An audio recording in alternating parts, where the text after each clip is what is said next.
स्वागत है आप सभी बच्चों का एलिमेंट एड्यूटेक आपके अपने चैनल पर बच्चों। और ये आज की क्लास हमारी क्लास 12 सीबीएसई, आईएससी और स्टेट बोर्ड्स के लिए है बच्चों। इस क्लास में आप लोग चैप्टर इलेक्ट्रोकेमिस्ट्री जो पढ़ रहे थे उसी में आज जो प्राइमरी एक सेल है और एक दूसरा सेकेंडरी सेल है, यहाँ पर जो देख रहे हैं आप, निकल कैडमियम सेल एक सेकेंडरी सेल होता है बच्चों, और बटन सेल जो होता है यू नो वेरी वेल कि मरकरी बटन सेल उसका पूरा नाम होता है। ये मरकरी बटन सेल हमारा एक प्राइमरी सेल होता है, ठीक है। इन दोनों सेल को आज आप पढ़ने वाले हो। तो ये दोनों सेल एग्जामिनेशन में अक्सर पूछे जाते हैं। वैसे मैं आपको बता दूं कि इस बार का जो सिलेबस आया है सीबीएसई का जो करिकुलम है उसके अकॉर्डिंगली निकल कैडमियम सेल की अगर बात करें हम, तो निकल कैडमियम सेल वहां करिकुलम में मेंशन नहीं है, लेकिन न्यू जो एनसीईआरटी है यहाँ पर, ठीक है, नया जो एडिशन है उसमें निकल कैडमियम सेल का जिक्र है, ओवरऑल इक्वेशन लिखा गया। तो इसलिए थोड़ा सा यहाँ जरूरी ये हो जाता है कुछ चीजें ये समझना कि क्या सिलेबस में क्या नहीं है। लेकिन ओवरऑल चूंकि मैं पहले भी कहता आया हूँ कि हमारी सभी क्लासेस चाहे वो 11th की हो या 12th की हो सबकी सभी क्लासेस बेटा वो फाउंडेशन लेवल की होती हैं, और यूं कहें तो वो नीट और जेई मेन ओरिएंटेड पूरी क्लासेस होती हैं, ठीक है। हालांकि अलग से जो है हमने एक नीट के लिए प्लाज्मा बैच लॉन्च किया है 11th और 12th, ठीक है, प्लाज्मा 11 प्लाज्मा 12, यानी कि मंडे वेडनेसडे फ्राइडे में चलता है प्लाज्मा 11 और ट्यूसडे थर्सडे और सैटरडे में चलता है प्लाज्मा 12। यानी कि जो 12 का सिलेबस होता है वो ओवरऑल जो कि रिड्यूस नहीं है, ठीक है, जो पूरा कंप्लीट सिलेबस, रिड्यूस को अलग करते हुए नहीं, पूरा सिलेबस उस बैच में पढ़ाया जाता है, यानी कि 30 के 30 चैप्टर। तो वो वहां पर जो है प्लाज्मा बैच में तो हम पढ़ाते ही हैं, लेकिन यहाँ पर कोई भी बच्चा अगर किसी का कॉन्सेप्ट जो है वो क्लियर नहीं है, बेसिक्स कमजोर है, तो वो यहाँ ओवरऑल जो है इन क्लासेस में भी 11th और 12th की क्लासेस में प्लाज्मा बैच का कोई भी बच्चा पढ़ सकता है आराम से, चाहे वो अपलोडेड लेक्चर जो होते हैं चाहे वो देख ले, और चाहे वो फिर यहाँ पर लाइव क्लास में भी आकर के सेशन कर सकता है ज्वाइन, ठीक है। कोई डाउट हो तो आप पूछ सकते हैं, क्योंकि डेफिनेटली ये क्वेश्चंस कहीं ना कहीं नीट जैसे एग्जामिनेशन या जेई मेन में भी आते हैं। और एक आपको खुशखबरी देते हैं कि जेई मेन के लिए जल्द ही पल्सर बैच लॉन्च होने वाला है। ये पल्सर बाइक का नाम नहीं है, जैसे कि कुछ बच्चे कई बार बोलते हैं कि शायद प्लाज्मा जो है ब्लड वाला प्लाज्मा सर ने यूज कर दिया, तो बेटा ऐसा नहीं है। प्लाज्मा हमने जो है ये फोर्थ स्टेट और जो मैटर जो है, ठीक है, एक मतलब जो है, और बीईसी एक 5वीं स्टेट होती है, उनमें से एक चौथी स्टेट का नाम लिया है। और इसके अलावा अगर हम बात करें तो पल्सर जो है वो ठीक है स्पिनिंग स्टार होता है जो कि अराउंड दी एक तरीके से ब्लैक होल जो है उसके चारों तरफ चक्कर काटता है, तो उसको पल्सर कहते हैं। वेरी हाई जो है एनर्जी होती है उसमें। तो ये जो है पल्सर बैच होगा और ये हमारा प्लाज्मा बैच है, जबकि ये हमारा महारथी बैच चल रहा है क्लास 12 का, और इसमें जो है हम अचीव करेंगे 70 आउट ऑफ 70 थ्योरी, यानी कि 100 आउट ऑफ 100 जो है टोटल केमिस्ट्री सब्जेक्ट में। साथ ही साथ में प्लाज्मा बैच और जेई मेन का जो है टारगेट है 100% मार्क्स का है। अभी तक सब्सक्राइब नहीं किया है तो सब्सक्राइब जरूर करिए, सबसे पहले लाइक करिएगा, अगर पसंद आता है तो बेटा शेयर जरूर करिएगा। शुरुआत करते हैं आज की अपनी इस पावर पैक परफॉर्मेंस वाली क्लास की, जिसमें कि आप पढ़ेंगे बटन सेल सबसे पहले। तो शुरुआत करते हैं, बटन सेल की बात करते हैं। बटन सेल एक ऐसा सेल होता है जो कि देखने में बटन्स के जैसा ही लगता है, ठीक है। यानी जैसे आप देखते हैं शर्ट के जो बटन होते हैं, जिस तरीके का आप पैलेट टाइप देखते हैं, टैबलेट जैसी दिखती है, उस तरीके के शेप का ये होता है, ठीक है। तो ओवरऑल देखा जाए तो ये इस तरीके का इसका स्ट्रक्चर होगा, ठीक है। अगर आप देखेंगे तो this is the button cell बेटा, ठीक है। ये बटन सेल आप देख सकते हो बहुत क्लियरली, अगर ये विजुअल है आपको तो, ठीक है, ये विजुअल है तो आप देख सकते हो कि बटन सेल का जो जो शेप है वो बिल्कुल बटन के जैसा है, यहाँ पर दिखाया गया है। और इस बटन सेल की अगर खासियत की बात करें तो ये बटन सेल की सबसे इंपॉर्टेंट बात, बहुत ध्यान से सुनिएगा बातों को। पहली बात तो ये एक प्राइमरी सेल है हमारा, ठीक, पहली बात तो ये एक प्राइमरी सेल है, this is very clear that कि ये एक प्राइमरी सेल होता है, ठीक है बेटा। ये पहली बात तो ये याद रखिएगा, इट्स अ प्राइमरी सेल। ये एक बेटा प्राइमरी सेल है, यानी कि ये रिचार्ज नहीं हो सकता, can not be recharge again, ठीक है, कांट बी रिचार्ज अगेन, ठीक है, रिचार्ज कांट बी रिचार्ज। अच्छा, दूसरी बात करें तो दूसरा पॉइंट ये हो गया। तीसरे पॉइंट की अगर हम बेटा यहां पर बात करते हैं तो बहुत ध्यान से समझिएगा कि जो हमारा मरकरी बटन सेल होता है, इसमें जो इसकी लाइफ यानी थ्रू आउट द लाइफ, इसकी कोर्स ऑफ लाइफ जो पोटेंशियल है, जो सेल पोटेंशियल है, ये कांस्टेंट बना रहता है। ये क्वेश्चन बहुत पूछा जाता है एग्जामिनेशन में कि जो इसका सेल पोटेंशियल है, इसका जो सेल पोटेंशियल है बेटा, पहली बात तो 1.35 वोल्ट के लगभग है, ठीक, अप्रोक्सीमेटली, ठीक है, 1.35 वोल्ट है।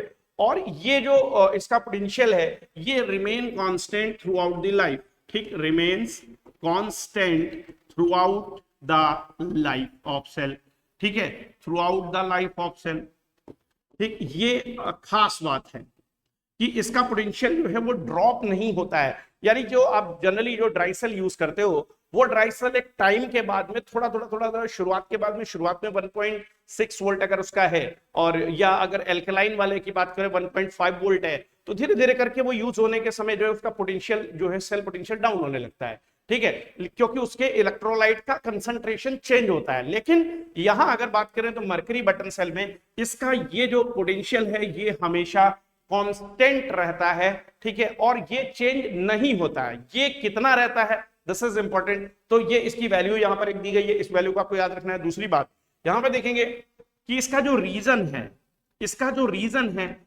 रीजन क्या होता है, क्यों इसका पोटेंशियल जो है ड्रॉप नहीं होता है। इसका रीजन ये है कि no net change in concentration of electrolyte used. लेकिन इसको ओवरऑल इस तरीके से हमने लिख के एनसीईआरटी की जो लाइन है उसकी अगर बात करें तो एनसीईआरटी की लाइन में क्या लिखा हुआ है, ठीक है, एनसीईआरटी की जो लाइन है अगर उसकी हम बात करें कि एनसीईआरटी क्या कहती है यहाँ पे, तो एनसीईआरटी की लाइन में ये लिखा गया है यहाँ पर कोई आयनिक रिएक्शन नहीं होती है, ठीक है, नो आयनिक रिएक्शन अकर्स, ठीक है, नो आयनिक रिएक्शन अकर्स, ठीक है। ये बात ये यहां पर ठीक इंपॉर्टेंट होती है, क्योंकि आप जानते हैं कि कहीं ना कहीं रीजन सेक्शन के क्वेश्चन आजकल आते बहुत ज्यादा है, ठीक, और उसका ट्रेंड बढ़ता ही चला जाएगा, ये ध्यान दीजिएगा। जैसे जैसे ईयर बाय ईयर आगे आप बढ़ते जाएंगे ये रीजन सेक्शन बढ़ेगा, ये मैं पहले बता दूं, ठीक है। और भी एक चीज अमेंडमेंट होने वाली है बहुत ही जल्द, कॉम्पिटिटिव एग्जामिनेशन में, नीट जैसे एग्जामिनेशन में more than one correct answer भी आने वाला है, ये बहुत पहले ही मैं चेता दूं आपको। जो जेई एडवांस का होता है फॉर्मेट वो कहीं ना कहीं आने वाला है, और जेई एडवांस जो है वो पुराने जेई के पैटर्न पे जाएगा, ये मैं आपको पहले बता दूं। वो ऑब्जेक्टिव से निकल करके पुराने जेई के पैटर्न पे जाएगा, ये कंफर्म है। और जेई मेन और जो नीट है ये और सीयूईटी ये कहीं ना कहीं एक स्टैंडर्ड के एग्जामिनेशन होने वाले आने वाले समय में 3 से 4 साल में आपको जरूर देखने को मिलेगा ये परिवर्तन, ठीक है। तो इसलिए बहुत सावधान रहिएगा। तो सिलेबस रिड्यूस करने का यही पूरा पर्पज है कि थोड़ा सा सिलेबस रिड्यूस करके उसी के ऊपर जो क्वेश्चनिंग होगी वो तगड़ी की जाने वाली आने वाले समय में, थोड़ा सा होशियार रहिएगा इससे। इसलिए एक एक लाइन को बहुत इंपॉर्टेंट देखे पढ़िए बच्चा। तो यहां मैं आपको बताता हूं इसके कंस्ट्रक्शन के बारे में कुछ चीजें। ये तो थी बेटा इसके जो है, ठीक है, बात किया जाए तो इसके कुछ सैलिएंट फीचर्स है जो कि बहुत इंपॉर्टेंट है। अब यहां पे जैसा कि आप सेल के अंदर देख रहे हो, ठीक है, तो बहुत क्लियर सी बात है कि यहां पर 2 इलेक्ट्रोड होते हैं, एक एनोड होता है जो कि रेड कलर से यहां पर एनोड दिखाया गया, तो जो रेड कलर से एनोड दिखाया गया, दूसरा आप कैथोड देख रहे हो ये ब्लू कलर से दिखाया गया। और इसके बीच में अगर आप देखोगे तो यहाँ सेपरेटर है, इसको सेपरेट जो ये कर रहा है यहाँ पे सेपरेटर है। इस सेपरेटर के अंदर ही यहाँ पे जो है बेटा, ठीक है, इलेक्ट्रोलाइट भरा होता है। ये जो सेपरेटर आप देख रहे हो, ये जो आप सेपरेटर देख रहे हो, दरअसल यहाँ पे जो है ZnO प्लस KOH का सेपरेटर होता है। ये जिंक ऑक्साइड और KOH का सेपरेशन दिया जाता है, यानी कि वो इलेक्ट्रोलाइट है एक तरीके का अगर देखा जाए तो, दिस इज द इलेक्ट्रोलाइट, ठीक है।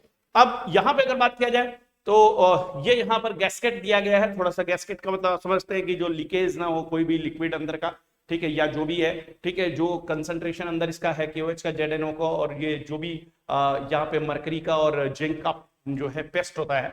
एनोड जो है आपका जिंक प्लस Hg, ठीक होता है, मरकरी प्लस जिंक, यानी जिंक अमलगम का एनोड होता है।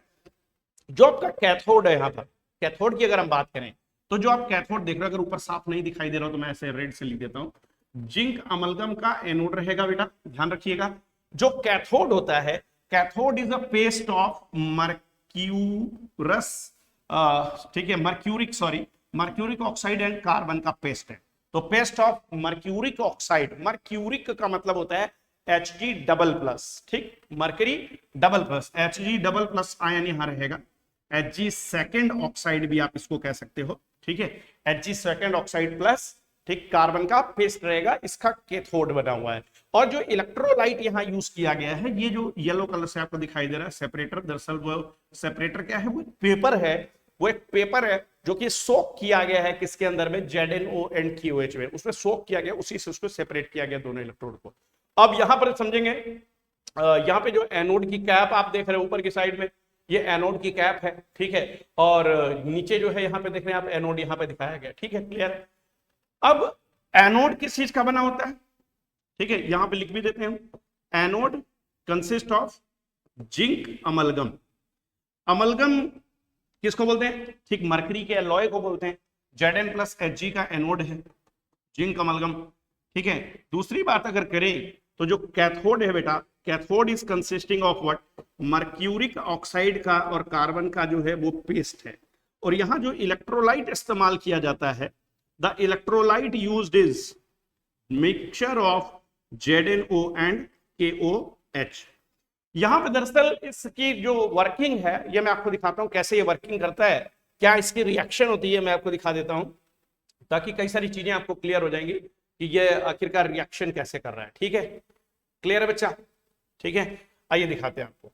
तो यहां ध्यान से देखिएगा कुछ चीजें, दीज आर वेरी इंपॉर्टेंट, क्योंकि एक ही पेज पे मैं दिखा देता हूं इसको सारी चीजें, ताकि आपको बहुत क्लियरली सब चीजें रिमेंबर हो जाएं। ध्यान रखिएगा बेटा कैसे इसकी वर्किंग होती है। वर्किंग कैसे होती है, इक्वेशंस वर्किंग के ही पूछे जाते हैं एग्जाम में, वेरी इंपॉर्टेंट। एट एनोड क्या होता है, ध्यान से समझिएगा। जो जिंक है उसका रिडक्शन पोटेंशियल इतना नेगेटिव होता है कि वही ऑक्सीडाइज होगा, और जो मरकरी का सेकंड आयन है उसका रिडक्शन पोटेंशियल इतना, ठीक है, नहीं नेगेटिव होता है कि वो जिंक की तुलना में, ठीक है, खुद जो है जिंक आयन को कहीं ना कहीं रिड्यूस करा सके। तो इसलिए जो है वो मर्क्यूरिक आयन जो है वो रिड्यूस होगा, Hg++ will get reduce and zinc will get oxidise, ये ध्यान रखना है आपको। तो जो जिंक है, ठीक है, ये इलेक्ट्रॉन लूज करके, ठीक है, क्या बनाएगा, जिंक आयन। थोड़ा सा इसको अगर हम जो है इलेक्ट्रॉन को इधर भेज देंगे तो हमारा चार्ज जो है वो दोनों साइड में बैलेंस दिखाई देगा। तो इसको आप ऐसे लिख सकते हो, ये रिएक्शन हो रही है एट द एनोड। लेकिन अब अगर साइमल्टेनियसली साथ में देखें तो ये जिंक आयंस कहां जाएंगे, the zinc ions will come to the electrolyte. ये जिंक आयंस इलेक्ट्रोलाइट में जाएंगे, और इलेक्ट्रोलाइट में जा करके, ठीक, ये इलेक्ट्रोलाइट में मौजूद जो हाइड्रोक्साइड आयन है, उन हाइड्रोक्साइड आयंस के साथ में KOH जो यहां आप देख रहे हो, उसके साथ मिलकर के जिंक ऑक्साइड बनाएंगे। और साथ में अगर आप देख रहे होंगे तो आपको समझ में आ रहा होगा कि ये वाटर का फॉर्मेशन भी करता हुआ दिखाई दे रहा है। तो यहां देखेंगे आप चार्ज वाइज भी देखेंगे, 2- है 2+ है, न्यूट्रल हो गया, ठीक। तो जिंक ऑक्साइड प्लस वाटर बना। अब जरा ध्यान से देखना बेटा, ये जो यहां पर ठीक वाटर बना है, इसी का सारा रोल है रिड्यूस करवाने में। किसको रिड्यूस करवाने में, ठीक, Hg++ को। मरकरी का जो ऑक्साइड है एट कैथोड, अब जो कैथोड पर रिडक्शन होता है मरकरी के ऑक्साइड का, उसकी जो रिएक्शन है जरा समझोगे बेटा, ठीक है। यहां पे HgO जो है, ठीक है, इसके अंदर मरकरी सेकंड आयन है, इसका रिडक्शन होगा with the help of water, ठीक, and the 2 electron lost by zinc. यही दोनों इलेक्ट्रॉन जो जिंक ने एनोड पर मतलब लॉस किए, वही कैथोड पर गेन होंगे, क्योंकि कैथोड पर रिडक्शन होता है और एनोड पर ऑक्सीडेशन।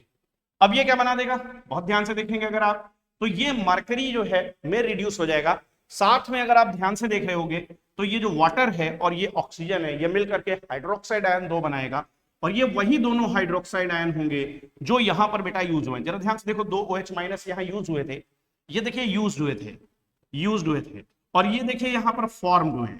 तो ये जो यूज हुए और जो बने, ये दोनों संख्या में बराबर है, यानी इन दोनों का अमाउंट बराबर है, जितना यूज हुआ उतना ही बन गया है। इसीलिए मैंने यहां पर लिखा है no net change in concentration of electrolyte use. बोले तो जो OH- का कंसंट्रेशन है वो कांस्टेंट बना रहता है। और अगर आप नेट रिएक्शन देखोगे बेटा, अगर आप नेट रिएक्शन देखना चाहते हो तो नेट रिएक्शन हम कुछ ऐसे लिख सकते हैं बेटा, net reaction can be written like this one, ठीक है। नेट रिएक्शन हम ऐसे लिख देते हैं, ठीक है। नेट रिएक्शन, जो नेट रिएक्शन होगी बच्चा, वो क्या लिख सकते हो आप, जरा ध्यान से देखो, सभी इक्वेशन को आपस में जोड़ के देखो आप, ठीक। जिंक आयंस, जहां पे भी जिंक आयन आप देख रहे हो, जिंक आयंस कैंसिल कर दीजिएगा, डन।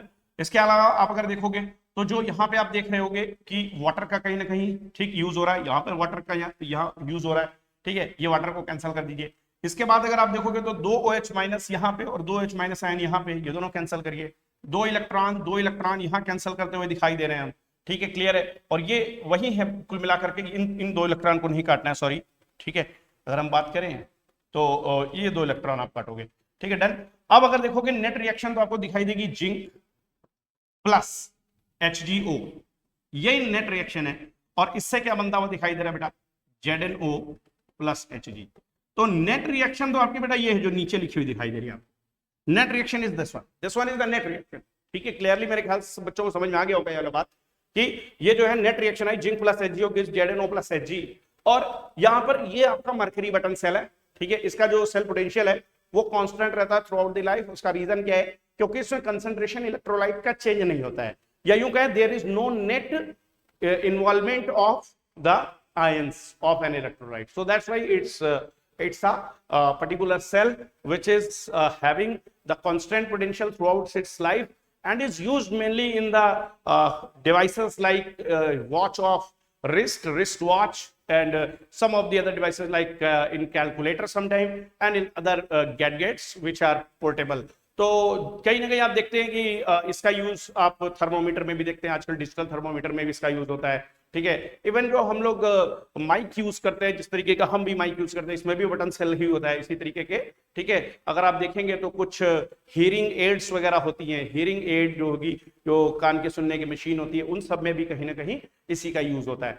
तो ये मरकरी बटन सेल था बच्चों। इसको मरकरी बटन सेल क्यों कहते हैं? क्योंकि यहाँ पर जो पेस्ट है HgO का, उसका यूज हो रहा है, और कहीं ना कहीं जिंक अमलगम जो है उसमें भी मरकरी है, और अगर आप देखोगे तो रिडक्शन होकर HgO का भी Hg बन रहा है। तो इसमें मरकरी कहीं ना कहीं आप देखते हो काफी ज्यादा, ठीक है, रहने वाला है। अल्टीमेटली जब ये खत्म हो जाएगा तो उसमें मरकरी ही आपको मिलेगा। तो ये बहुत इंपॉर्टेंट बात है, इसमें mercury end of the journey इसकी मरकरी इसमें बच जाएगा। तो ये बहुत इंपॉर्टेंट है बच्चा। तो इस सेल के बारे में आपको जितनी चीजें मैंने बताई हैं, ये सब आपको अच्छे तरीके से याद करनी है। ठीक है, इनमें से कोई भी क्वेश्चन आपसे पूछ सकता है। जो भी बच्चे हमारे साथ यहाँ पर जुड़े हुए हैं क्लास में, अगर किसी को कोई डाउट होगा तो वो पूछ सकता है। ठीक है, if there is any doubt you can ask me. और जो है फिर हम लोग अब आप आगे चलते हैं बेटा निकल कैडमियम सेल की तरफ। ठीक है, तो मेरे ख्याल से यहाँ कोई डाउट अगर होगा तो बच्चे पूछ सकते हैं। ठीक नहीं है तो फिर हम आगे चलते हैं, निकल कैडमियम सेल की तरफ चलते हैं। This is also a very important cell. ठीक है, तो निकल कैडमियम सेल पे चलते हैं बच्चा लोग। चलिए चलते हैं निकल कैडमियम सेल की तरफ। और ये है हमारा निकल कैडमियम सेल, जैसा कि आप देख रहे हो, आपके सामने दिखाई दे रहा है बेटा। This is the nickel cadmium cell. ठीक है, अगर आप देखना चाहें तो आपको साफ साफ दिखाई दे रहा है। निकल कैडमियम सेल क्या होता है? एक तरीके का सेकेंडरी सेल है।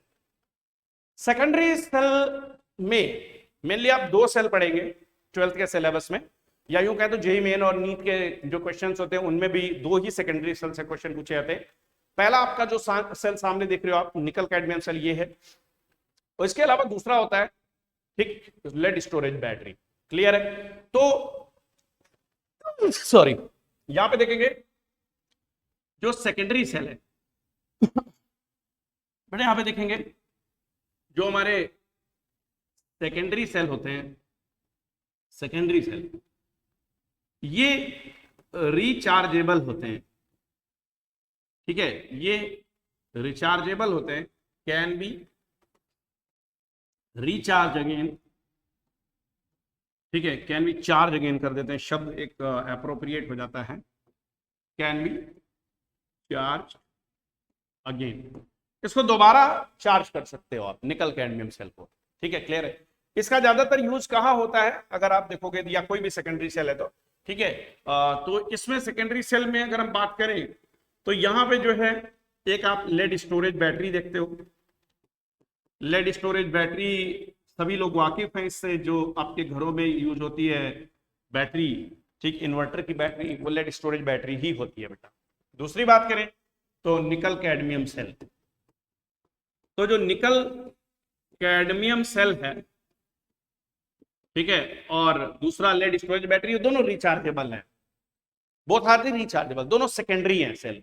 कई बार प्राइमरी सेल सेकेंडरी सेल में डिफरेंस पूछेगा तो प्राइमरी सेल वो जो रिचार्ज नहीं हो सकता, ठीक है, जो रिचार्ज नहीं होता, ठीक है, जो चार्जेबल नहीं होता है, और सेकेंडरी सेल वो जो चार्जेबल होते हैं, रिचार्ज हो सकते हैं, और वो बहुत लंबे समय तक आप यूज कर सकते हैं। एक बार आपने खरीद लिया छुट्टी उसकी, फिर उसका चार्ज करते रहिए, यूज करते रहिए, डिस्चार्ज हुआ फिर चार्ज कर लीजिए। ठीक है, तो जो निकल कैडमियम सेल है, इसकी अगर हम बात करें तो ये इन दोनों में से अगर बात किया जाए तो ये जो है बेटर होता है। ठीक है, बेटर इन, ठीक है, स्टोरेज। ठीक है, बट इसकी जो मैन्युफैक्चरिंग होती है, ठीक है, ये ज्यादा कॉस्टिंग इसमें ज्यादा आती है, कॉस्टली होती है। ठीक है, मैन्युफैक्चरिंग जो है इसकी कॉस्टली है। क्लियर है? तो मैन्युफैक्चरिंग चार्ज इसके बहुत ज्यादा आते हैं, निकल बहुत महंगा आता है, ठीक है, और कैडमियम वगैरह भी काफी कॉस्टली होते हैं। तो ये जो है यहाँ पे निकल कैडमियम सेल की अगर हम बात कर रहे हैं तो ये ठीक है महंगा पड़ता है, हालांकि ये स्टोरेज में बेटर है, ठीक है, स्टोरेज में बेटर है। क्लियर है? जो भी बच्चे हमारे साथ में कुछ हैं तो मैं 1 मिनट बस थोड़ा सा इसको एक्सप्लेन कर दूं, फिर आपको मैं बताता हूँ, ठीक है। तो फिर इसको मैं एक्सप्लेन करने के बाद में आपकी बात सुनता हूँ बेटा, ठीक है। तो मैन्युफैक्चरिंग वाइज ये थोड़ा सा कॉस्टली आता है, लेकिन ये अगर आप देखें हैंडलिंग करने में आसान है, उतना बड़ा साइज का नहीं होता जितनी बड़ी लेड स्टोरेज बैटरी होती है, निकल कैडमियम सेल छोटा होता है, ठीक है। और जो आप यूपीएस जिसको की बोलते हैं, ठीक है, कहीं ना कहीं कंप्यूटर के लिए जो है या फिर लैपटॉप वगैरह में तो जो बैटरी यूज होती है उसमें लिथियम आयन बैटरी यूज होती है, वहां पे लिथियम जो है वो एनोड का काम करता है, जिसमें लिथियम आयन बैटरी यूज होती है, लायन करके बैटरी आप देखते हो, LI आयन बैटरी, ठीक है। तो यहां पे देखेंगे खास बात की जो निकल कैडमियम सेल है ये बेटर है। और अब ये कैसे वर्क करता है, ठीक, और लेड स्टोरेज बैटरी कैसे वर्क करता है इसको देख लेंगे। तो पहले हम निकल कैडमियम सेल की बात करते हैं, लेड स्टोरेज बैटरी एकदम अलग पढ़ेंगे, ठीक है। तो निकल कैडमियम सेल में देखेंगे कि यहां पर देखा जाए तो जो एनोड है, एनोड यहां पे इज कंसिस्टिंग ऑफ, याद रखना, ठीक है, ये चीजें पूछी जाती है। कैडमियम का जो कैडमियम है इसका एनोड बना होता है बेटा, कैडमियम, ठीक है। और जो कैथोड है यहां पे, ये याद रखना कि जो हाइड्रेटेड ऑक्साइड है, हाइड्रेटेड ऑक्साइड ऑफ निकल, ठीक, ऑन निकल, ये आपका कैथोड होता है। अगर आप बात करो तो जो ठीक है इसके लिए जो, ठीक है, ऑक्सीडेशन स्टेट होती है निकल की, ये वाला बहुत इंपॉर्टेंट पॉइंट है बेटा। ऑक्सीडेशन स्टेट ऑफ निकल जो है यहां पे बहुत इंपॉर्टेंट है, +3 होती है यहाँ पे, और इसका फॉर्मूला यहाँ पे आपको NiOH का होल थ्राइस लेना है। ये बात बहुत ध्यान से समझनी है आपको, क्योंकि ये इसके बारे में, निकल कैडमियम सेल के बारे में एनसीईआरटी में कहीं ना कहीं मेंशन यही है कि ये डिटेल में इसको जो है ठीक नहीं हम जाएंगे, केवल नेट रिएक्शन लिख दे रहे हैं, ऐसा करके एनसीईआरटी में टेक्स्ट दिया गया है। लेकिन अगर आप साइड बुक्स वगैरह में जाओगे तो आपको वहां पे, ठीक है, NiO2 फॉर्मूला मिलता है, NiO2, ठीक, वहां पे NiOH होल थ्राइस नहीं मिलेगा। ये डेफिनेटली सीधी सीधी सी बात आपको हम बताएं, लेकिन ये बात क्लियर है कि निकल के ऑक्सीडेशन स्टेट +3 भी होती है, आप डी ब्लॉक में देख लीजिए, ठीक है। तो निकल की ऑक्सीडेशन स्टेट +3 है, और ये हाइड्रेटेड निकल ऑक्साइड के लिए फॉर्मूला यहां पे लिखा गया, हाइड्रेटेड निकल ऑक्साइड, यानी कि जो निकल ऑक्साइड है वो हाइड्रेटेड है। डन, क्लियर है? मेरे ख्याल से बात आपको समझ में आ गई होगी ये वाली बात। तो अब अगर यहां पे आप देखोगे, ठीक है, बहुत ध्यान से समझना मेरी बात को, तो अब जो यहां पे इलेक्ट्रोलाइट यूज होता है वो KOH है। इलेक्ट्रोलाइट जो यहां पर यूज होता है वो पोटेशियम हाइड्रोक्साइड है। यहां पे अगर हम बात करें इसके, ठीक है, फिगर की, यहां पे आप देख रहे हो कि बेटा पॉजिटिव प्लेट है। पॉजिटिव प्लेट का मतलब है कि, पॉजिटिव प्लेट का मतलब अगर बात करें तो बेटा जो पॉजिटिव प्लेट है, ये बात किया जाए बेटा, तो जो पॉजिटिव प्लेट है, पॉजिटिव प्लेट का मतलब कि वहां से करंट, ठीक है, क्या करेगा, चलेगा, बाहर आएगा, ठीक है। और नेगेटिव प्लेट पर करंट क्या होगा, पहुंचेगा, प्लस से माइनस करंट चलता है, तो करंट जहां से बाहर आएगा दैट विल बी कैथोड, ठीक है। और करंट जहां पे पहुंचेगा उसको बोलेंगे बेटा, ठीक, जिसके अंदर एंट्री करेगा उसको बोलेंगे एनोड। तो ये नेगेटिव प्लेट जो आप देख रहे हो, नेगेटिव प्लेट यहां पर दिखाया गया है कि नेगेटिव प्लेट इज एनोड, तो इसका मतलब वो कैडमियम की प्लेट है, ठीक। और पॉजिटिव प्लेट यहाँ पे जो दिखाया गया, बहुत सारी मल्टीपल प्लेट्स हैं, बहुत सारी मल्टीपल प्लेट होती हैं, और इसके बीच में जो जेल है, ठीक है, जेली जैसी भरी रहती है इसके बीच में, ये KOH की जो जेली है वो भरी रहती है। इन सारी की सारी मल्टीपल जो जितनी भी प्लेट्स हैं, सारी की सारी प्लेट्स एक दूसरे के ऊपर इस तरीके से रैप करके पूरा कॉम्पैक्ट इसको बना दिया जाता है, ठीक है, क्लियर। तो इस तरीके का ये रोल टाइप का ऐसा होता है, ठीक है। तो अब इसमें ध्यान देना, ये सेपरेटर यहाँ पे जो लिखा गया, सेपरेटर वास्तविकता में पेपर जैसा एक होता है मटेरियल, जो कि KOH में जो इसको सोक किया जाता है, ठीक है, पोटेशियम हाइड्रोक्साइड में। पोटेशियम हाइड्रोक्साइड इसके अंदर लिक्विड जैसा नहीं भरा होता है, यानी जेली फॉर्म में होता है, ठीक है। तो ये याद रखना, क्लियर है मेरे ख्याल से सारी बात, ठीक है। तो अब इसकी जो वर्किंग है, ये काम कैसे आखिरकार करता है, ये आपको सिखा दे रहे हैं, ठीक है, बात ध्यान से समझिएगा। क्लियर है बच्चा? क्लियर है, क्लियर है, क्लियर है। तो आइए इसको थोड़ा सा छोटा करते हैं, एक साइड में यहाँ पे इसको कर देते हैं, ताकि ये बातें यहाँ पे हम कर लेंगे, बाकी सभी ठीक है, इसकी वर्किंग हम यहाँ पे दिखा देते हैं आपको, इसकी वर्किंग दिखाते हैं बेटा, वर्किंग ऑफ ठीक nickel cadmium cell, nickel cadmium cell की वर्किंग बेटा दिखा देते हैं आपको, ठीक है, कैसे ये वर्किंग करता है। तो अब देखिएगा एट एनोड क्या होना है बेटा, एनोड पर बेटा क्या होगा कि जो कैडमियम है ये कैडमियम आयंस बनाएगा, यानी इलेक्ट्रॉन लॉस के द्वारा, फाइनल इक्वेशन में यहां पे दिखा दिया उसका। अब अगर आप देखोगे तो यही कैडमियम आयंस क्या करेंगे, जो हाइड्रोक्साइड आयन इलेक्ट्रोलाइट के उनके साथ मिलकर कैडमियम हाइड्रोक्साइड बना देगा, ठीक है, यानी आप लिखोगे CD double plus plus 2OH minus, 2OH minus, ये फ्रॉम इलेक्ट्रोलाइट, इस इलेक्ट्रोलाइट से ये हाइड्रोक्साइड आयन के साथ मिल करके ये कैडमियम का हाइड्रोक्साइड दे देगा बेटा, CdOH फुल ट्वाइस। बात समझ में आ गई। अब क्या होना है, दो इलेक्ट्रॉन जो ये लूज एनोड पे हुए, यहाँ पे एनोड पे दो इलेक्ट्रॉन का लॉस हुआ, तो तभी तो करंट यहाँ पे, ठीक है, करंट यहाँ पे पहुंचेगा, ठीक है। अब ये कैथोड पर क्या रिएक्शन होती है आइए देखते हैं, ठीक है, आइए देख लेते हैं एट कैथोड क्या हो रहा है। एट बेटा कैथोड, अब आप जानते हो कि कैथोड जो है वो हाइड्रेटेड निकल ऑक्साइड है, तो जरा ध्यान से देखिए वहां पे क्या होने वाला, जो निकल हाइड्रोक्साइड NiOH होल थ्राइस है, ठीक है, NiOH होल थ्राइस जो आप देख रहे हो, यही जो है दो इलेक्ट्रॉन अगर गेन करेगा, तो आप समझना बात यहां पे ध्यान से कि 2 Ni ट्रिपल प्लस है और 2 इलेक्ट्रॉन गेन करेगा तो 2 Ni डबल प्लस रह जाएगा, ठीक, यानी कि यहां पे क्या बनेगा 2 NiOH होल थ्राइस की जगह होल ट्वाइस हो जाएगा, बस ये ध्यान देना है।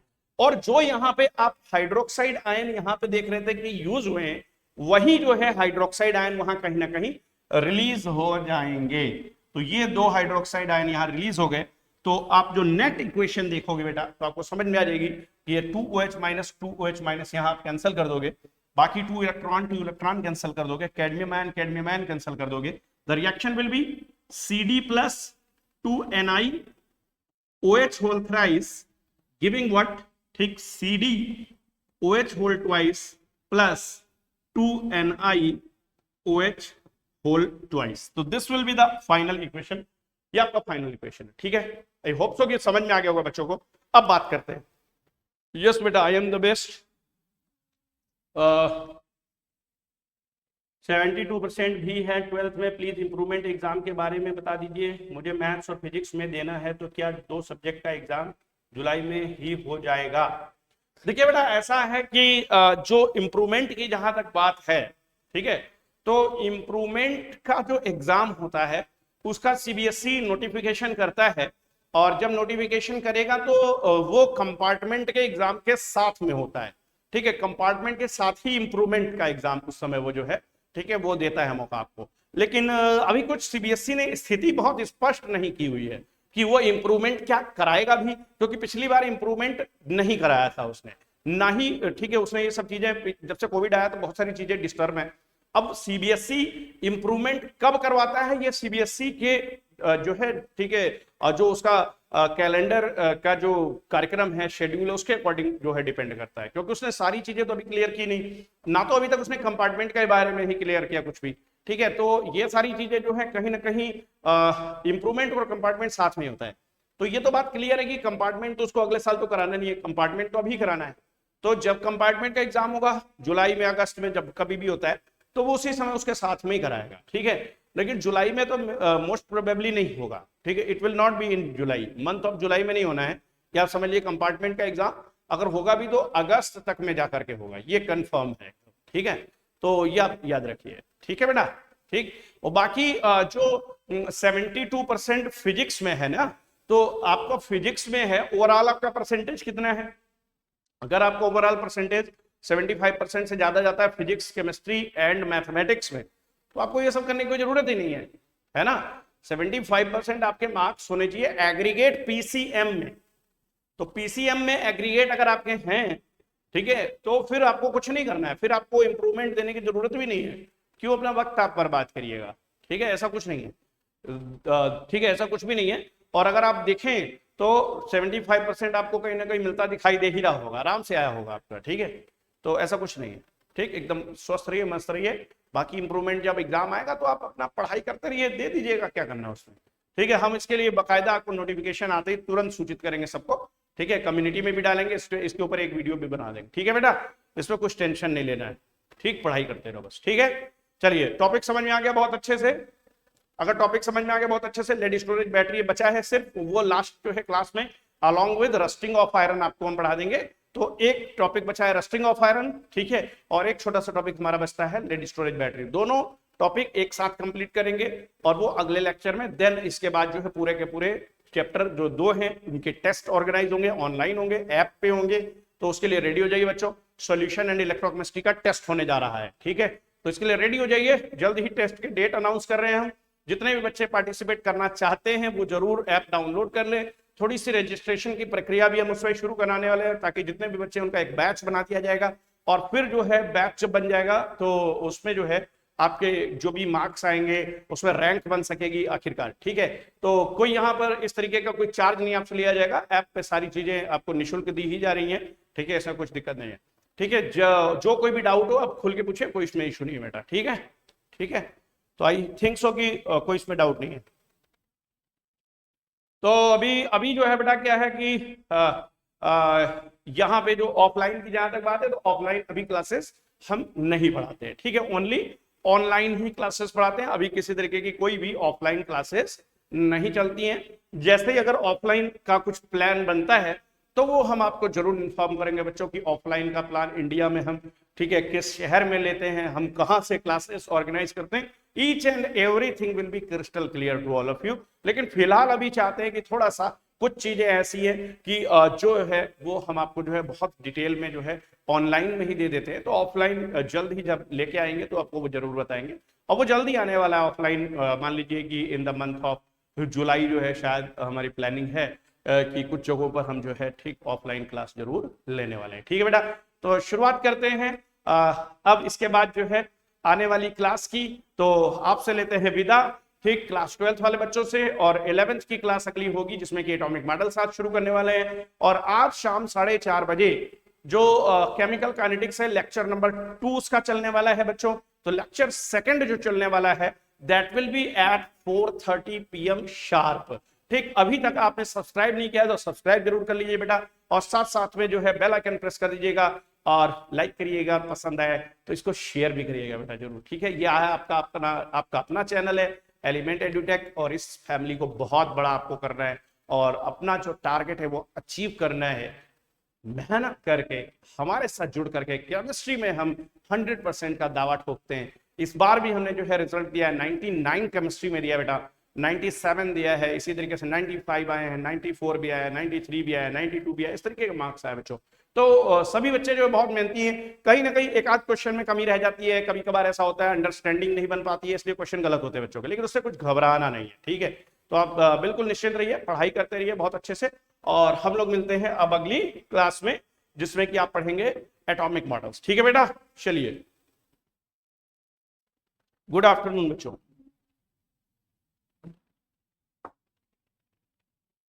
गुड आफ्टरनून आशीष।